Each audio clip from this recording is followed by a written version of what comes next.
March 24th, 1942. Near El Guattar, Tunisia. A pale dawn stretches over the jagged ridges of the Atlas foothills. Cold air carries the smell of dust, diesel, and cordite. Down on the valley floor, a convoy rattles forward. A few squat half-tracks, a column of British Matildas, and bringing up the rear, a handful of odd, box-shaped American vehicles bouncing over the stony track. "Der dumpte Spielzeuge," murmurs Oberlieutenant Kurt Reinhardt, peering through his Zeiss field glasses. "Children's toys." His men laugh. The little four-wheeled things buck and sway like goats. No armor, no gun. Just a canvas top and a snub-nosed grill that seems to grin back at them. A motorcycle with a sidecar, they think, has more dignity. But Reinhardt watches longer than he admits. Each time the track narrows, the small machines slip through without slowing.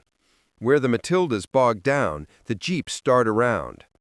They leap wadis, churn through sand, climb terraces. One pulls a field radio team up to a ridge, another tows a 37mm anti-tank gun that should have required a truck. A driver waves as they pass. His passenger goggles up is an American lieutenant with a map spread across his knees. From their ridge, the German scouts jot notes. Light four-wheel drive, too fragile for real combat. They chuckle again and move on. But within weeks, they will see those toys again, and this time, the laughter will fade. Days later, dust storms boil across southern Tunisia. General George S. Patton's Second Corps, bloodied at Kasserine Pass, is trying to redeem itself. In the swirl of grit, engines roar and horns blare. Columns stretch for miles. Patton, pacing beside his staff car, sees hundreds of the squat little vehicles darting through the chaos like ants. "Best damn thing we ever built," he grins. Each jeep carries something different. Officers with binoculars, medics hauling stretchers, wiremen unspooling signal lines, mechanics towing fuel trailers. The design, Willys MB, standardized only the previous year, has become the artery of movement. A 60-horsepower Go Devil engine, 4x4 drive, a windshield that folds flat, and the ability to haul half a ton of anything across terrain that stops trucks cold. Simple, rugged, easy to fix. At El Guattar, Patton's forces dig in under a curtain of artillery fire. When radio lines are cut, jeeps sprint through the shelling to re-establish them. When supply trucks can't reach the forward gun batteries, jeeps carry water, ammo, and even coffee under fire. A chaplain in one vehicle ferries wounded men out of a burning wadi, engine whining, tires shredded. For many soldiers, it is the first vehicle they trust with their lives. Reinhardt's battalion, now retreating under Allied pressure, sees them again. At dusk, as the German column pulls back toward Moknesi, a line of headlights flares on the horizon. Jeeps, coming fast. The Germans mistake them for motorcycles and open fire too high. The jeeps swerve, split, flank from both sides and vanish into the olive groves. Moments later, mortars begin to fall with uncanny accuracy. Those toys, they realized, were reconnaissance units calling in coordinates. That night, around a smoky fire, Reinhardt mutters, "They shouldn't move that fast." His sergeant shrugs. Maybe they're not toys after all. The laughter fades into the hiss of burning oil drums. The war is moving faster than anyone expected, and the little jeep is at the center of it. Weeks pass. In Algiers, docks groan under endless cargo. Crates stamped Willys Overland Motors, Toledo, Ohio. A British officer watching the unloading shakes his head. "We used to send men on horses. Now America sends horses of steel." By summer, jeeps are everywhere, in convoys crossing Libya, with Free French patrols in the desert, with SAS raiders carrying twin Vickers guns in the back, and with long-range desert groups painting names on their hoods. Blitz Buggy, Hell's Cart, Faithful Lizzie. Each bears the dust of 100 miles and the smell of gasoline and sweat. And always there's a story behind the wheel. Sergeant Charlie Henderson, 1st Armored Division, whose Jeep Mary Lou survived 4 minefields. Nurse Ellen Harding, Army Medical Corps, who calls hers Angel 1, ferrying wounded men with the windshield down to dodge shrapnel. Lieutenant Jean Dupont, Free French 2DB, who drives from Casablanca to Tunis with nothing but a compass and a crate of wine strapped to the fender. Each name, each dent, each scar becomes part of the myth. Soldiers say if you listen at night, you can hear the jeeps ticking as their engines cool, like heartbeats after a sprint. But the war is only beginning. Soon the same vehicles will grind through snow instead of sand, across Italy's mountains and France's hedgerows. German officers will see them again in places they never expected, and realize that these toys have become the wheels of an army. The laughter that began in Tunisia will echo differently by the time the Jeep rolls into Berlin. December 5th, 1943, near San Pietro in Fine, Italy. Snow mixes with smoke as the Allied line claws its way into the Liri Valley. The air tastes of cordite, diesel, and wet stone. A Jeep, windshield folded flat, grinds uphill through a torrent of mud and sleet. Two men cling to the back, one wounded, the other silent, eyes hollow from exhaustion. The driver, Private First Class Joe Cardillo of the 36th Infantry Division, presses his boot hard on the accelerator. The tires spin, mud sprays across the hood.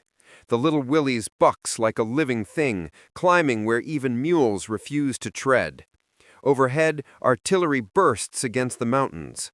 "Hang on, boys," Cardillo mutters through chattering teeth. "The old girl ain't quittin'." They crest the ridge. Below them, San Pietro in Fine burns, a heap of rubble and shattered church bells. The Jeep's engine hiccups but keeps running. Cardillo wipes the mud from his eyes. Somewhere behind him, a Sherman tank struggles in a crater, its treads chewing helplessly. The Jeep doesn't wait. It slips down the slope, through a farmyard, into the ruins. In Italy, mobility is life. Roads are bombed to gravel, bridges blown to splinters. The Jeep becomes the bloodstream of the Allied advance. Supply, command, ambulance, messenger. General Mark Clark uses one as his mobile headquarters. Priests use them as chapels on wheels. Signal Corps photographers strap movie cameras to the hood. In one captured photo, a Jeep wades through waist-deep water, a soldier standing on the seat, cradling a radio like a newborn child. Across the valley, German troops of the 44th Infanterie Division peer from their foxholes. They watch the Americans arrive again, small vehicles darting between shell bursts, unfazed by terrain. "Wagen ohne Panzerung, Wahnsinn," one mutters. Vehicles without armor, madness. Yet the madness works. Each Jeep can be repaired in hours with a wrench, wire, and luck. Its parts fit perfectly with another. Axles, fenders, engines, all interchangeable. Mechanics joke they could rebuild one blindfolded. In the mud of Casino, they often do. The winter of 43-44 is a nightmare of rain and rock. The Jeeps grind day and night, their canvas tops frozen stiff, engines coughing from cold starts. They ferry ammunition up goat trails where no truck can go. They haul artillery spotters to mountaintops, headlights hooded to hide from German snipers. When roads wash away, they become stretchers, the wounded lashed to stretchers laid across the hood and rear seats, jolting with every rut. Captain William Darby, commander of the U.S. Rangers, rides one nearly every day. His driver, a farmhand from Nebraska, calls their Jeep Lil 6. Together, they weave through shattered vineyards, delivering orders where radios fail. "If you can drive a plow, you can drive through hell," the captain tells him once. In early 1944, Allied engineers experiment with chains on the tires, hoping to improve traction on the Apennines. Some Jeeps are fitted with makeshift tracks on the rear wheels, half-track Jeeps, soldiers joke, while others haul small trailers full of rations and 81mm shells. The sound of their engines becomes the heartbeat of every hillside assault. On the German side, curiosity turns to envy. At Monte Cassino, Oberst Hans Spett observes a captured Jeep in a field workshop. His mechanics marvel at the simplicity. A four-cylinder engine, accessible spark plugs, a foldable windshield, no wasted weight. Could we copy it? One asks. Speth shakes his head. We could build one, but not 100,000. And that is the truth. For every German Kugelwagen assembled by Volkswagen, the Allies produced dozens of Jeeps.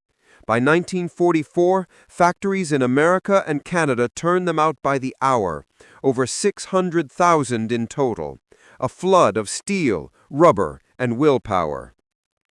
In April, when the Gustav Line finally breaks, the first vehicles to cross the rubble of Cassino are not tanks, but Jeeps. Some carry Red Cross flags, others carry generals, still others soldiers with grim smiles, mud caked to the eyes, holding mugs of black coffee. One British sergeant watching them roll by mutters, "They're bloody everywhere, aren't they?" His officer nods, "Yes, and thank God for that." By summer 1944, as Allied troops approach Rome, the Jeep has become more than a machine. It's a comrade, a stubborn, loyal creature that refuses to quit.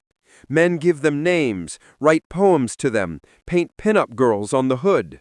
And in photographs that circle the world, it becomes a symbol of motion, improvisation, and hope. When civilians see them rumbling through liberated towns, kids climb aboard, soldiers wave, priests bless the drivers. But soon, these Jeeps will leave the dust of Italy for the hedgerows of France, where the laughter that began in Tunisia will die completely, buried under mud, rain, and the thunder of the Western Front. June 8, 1944, near Sainte-Mère-Église, Normandy. Rain pelts down in sheets as paratroopers stumble through hedgerows, their boots sinking into the sodden French earth. Somewhere up ahead, the low growl of an engine cuts through the storm. Not a tank, not a truck. A squat little shape emerges through the mist, headlights dimmed, windshield splattered with mud. "Thank God," mutters Private Ed Walters of the 82nd Airborne, limping from a twisted ankle. The Jeep slides to a stop beside him. Its driver, a young corporal with a cigarette between his lips, shouting, "Hop in, we're moving supplies up to Chef Dupont." Walters climbs aboard. The Jeep lurches forward, skidding through ruts that could swallow a man whole. Shells rumble in the distance. In the back, fuel cans clang against each other. A medic clings to a stretcher that holds a wounded paratrooper with a bloodied bandage around his head. They pass wrecked gliders, burning barns, and stone walls pockmarked with bullet holes. As dawn breaks, the little convoy reaches an orchard where American officers huddle over maps on a Jeep's hood. Coffee boils on another's engine block. Radios hiss with half-heard voices. In every direction, Jeeps move. Messengers, medics, mechanics, the arteries of the invasion. By June 10th, 2 days after D-Day, over 2,000 Jeeps have landed on French soil. They spill from landing craft onto sand still streaked with blood. Amphibious ducks ferry them through surf, while bulldozers clear paths inland. Once ashore, they spread like quicksilver, up hedgerow lanes, through orchards, across flooded pastures. German troops in Normandy, used to lumbering convoys, can't believe their eyes. From captured binoculars, Obergefreiter Wilhelm Eckhart watches a swarm of Jeeps zigzag through the fields near Carentan. How many do they have? He wonders aloud. The answer? More than the Wehrmacht can count. By July, as the breakout from Saint-Lô begins, Jeeps lead armored columns through smoke and ruin. Patton's Third Army, reborn and ravenous, thunders into France behind reconnaissance patrols in Jeeps. The vehicles dart ahead of tanks, checking bridges, probing ambushes, chasing retreating Germans. "Those little bastards can move," says Sergeant Hank Brubaker of the 4th Armored Division, grinning under his helmet. "We're still shifting gears, and they're already at the next town asking for directions." On the ground, they're everywhere. Command posts, with radios lashed to the back seat, antennas waving like reeds. Ambulances, with stretchers across the hood, engines coughing as they climb hills to field hospitals. Recon units, jeeps stripped of windshields, armed with 50 caliber Brownings or bazookas, crews crouched low. Messengers racing through mortar fire, dispatches tucked under their jackets. Photographs from Normandy show them splattered in mud, loaded beyond reason, 10 men clinging to a two-seat vehicle, rifles and shovels jutting from every side. They are ugly, loud, and utterly unstoppable. At the same time, the German army, strangled by fuel shortages, begins to realize what the Jeep represents, not just a machine, but mobility as doctrine. Wehrmacht columns bogged down by destroyed bridges and clogged roads can't maneuver, while the Allies glide past. Each Jeep becomes a scout, a courier, a link in an endless chain of motion that keeps the offensive alive. By August, the liberation of Paris is at hand. In the streets of Rambouillet, French WW2 columns roll past cheering civilians. A jeep bearing General Leclerc stops at a crossroads. "We're going to Paris," he tells his driver quietly. The man nods and shifts gears. Hours later, jeeps lead the charge into the city. Crowds pour into the boulevards, waving flags, weeping and throwing flowers. MPs stand on jeeps directing traffic, grinning as Parisians climb aboard. Children ride on the fenders. Priests bless the convoys as they pass. It's not just an army moving. It's liberation on 4 wheels. That summer, Life magazine publishes a spread titled "The Jeep, the Soldier's Friend." One photo shows a GI sleeping in his Jeep with a carbine across his chest. Another, a nurse handing out chocolate bars from the back seat. The caption reads, "No other machine has gone so far, so fast, on so little." But the war is far from over. Ahead lies winter, the cruelest of the European campaign. In the frozen forests of Belgium, the Jeep will once again prove its worth. The laughter that began in North Africa will be long dead by then, replaced with respect and fear. December 17th, 1944, Ardennes, Belgium. A blizzard rages. Snow buries the roads, and the forest crackles with gunfire. Somewhere in the whiteout, a lone jeep crawls forward, windshield frosted, headlights painted over for blackout. 2 figures hunch under blankets, breath fogging the air. The driver whispers, "We'll make Bastogne by dawn, or die trying." He presses on. The little Willys groans but keeps moving. Through snowdrifts, over frozen ditches, engine whining, tires clawing. Somewhere behind them, the rumble of Panzers grows louder. December 19th, 1944, near Bastogne, Belgium. The night air is razor-sharp, filled with drifting snow and the far-off rumble of artillery. The road to Bastogne is little more than an icy ribbon winding through pine forest. A lone jeep crawls forward, windshield coated in frost, its tires slipping on packed ice. Inside, 2 men hunch against the cold, Lieutenant Thomas Red Marlowe and his driver, Corporal Bill Avery, both of the 101st Airborne Division. The wind screams across the hood. Their breath freezes on the canvas seats. Somewhere behind them, another jeep follows, a medical crew with a red cross crudely painted on the hood, carrying 2 wounded paratroopers whose faces are pale and still. "Think we'll make it?" Avery shouts over the howl of the engine. Marlowe grins through chattering teeth. "If she holds together, we'll drag the whole damn army there." When the Germans launched Operation Wacht am Rhein, the Ardennes became chaos, blocked roads, frozen rivers, and an enemy advancing through the mist. Trucks bogged down, tanks slipped sideways on ice-slick slopes, but the jeep, light, balanced, unarmored, kept moving. In the first days of the offensive, Jeeps ran non-stop between Bastogne, Neufchâteau, and the cut-off divisions. They carried dispatches when radios went silent. They hauled ammunition under artillery fire. They shuttled wounded men out of collapsing positions and brought food and blankets in. In some convoys, the drivers wore snow capes and goggles iced over from freezing breath. The engines whined like angry bees. Gasoline thickened into sludge, yet the jeeps roared back to life each morning after soldiers heated the oil pans with candles or flaming rags. Inside Bastogne itself, jeeps became lifelines. They raced down shell-torn streets loaded with crates of .30 caliber rounds, medical plasma, and bread. The medics called theirs Old Faithful. It had no windshield left, only wire braces, but its engine still turned over with a single cough.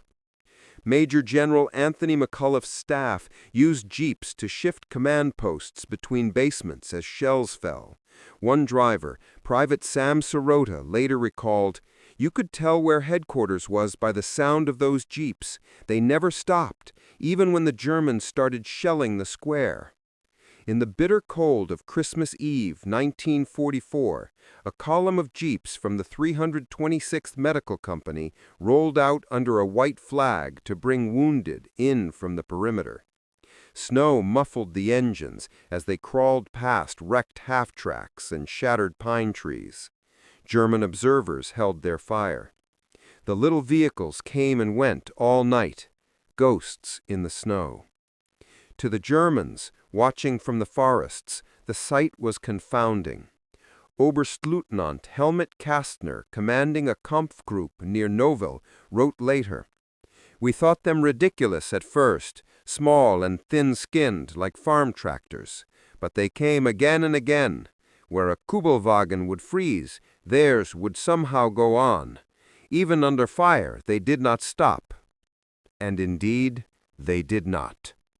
When General Patton's Third Army broke through the snow-choked road south of Bastogne on December 26, 1944, leading the relief column was a jeep carrying a White Star flag.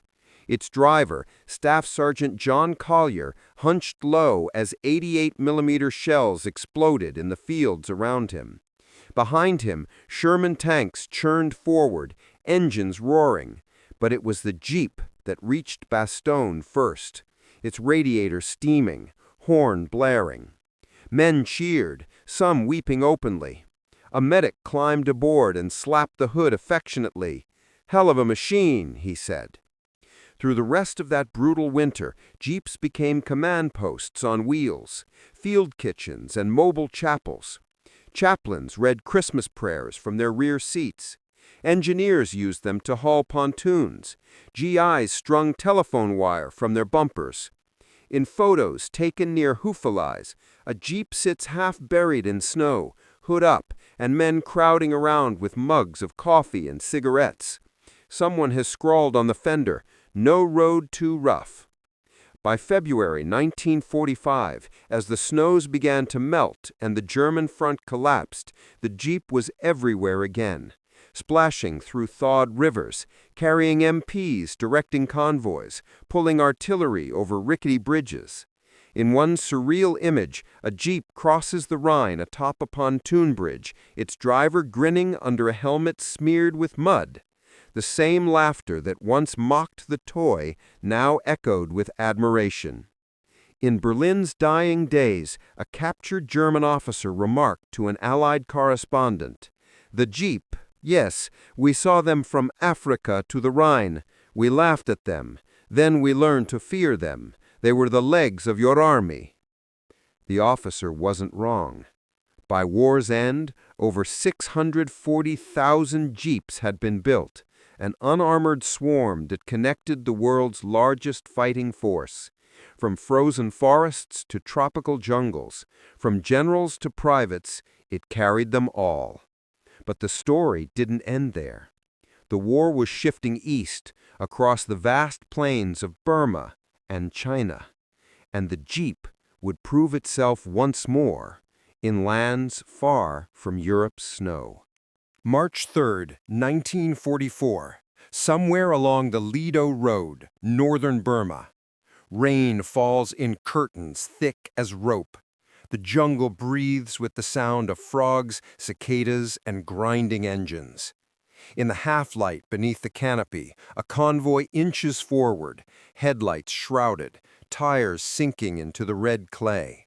At its head, a jeep churns through knee-deep mud, water lapping at its floorboards.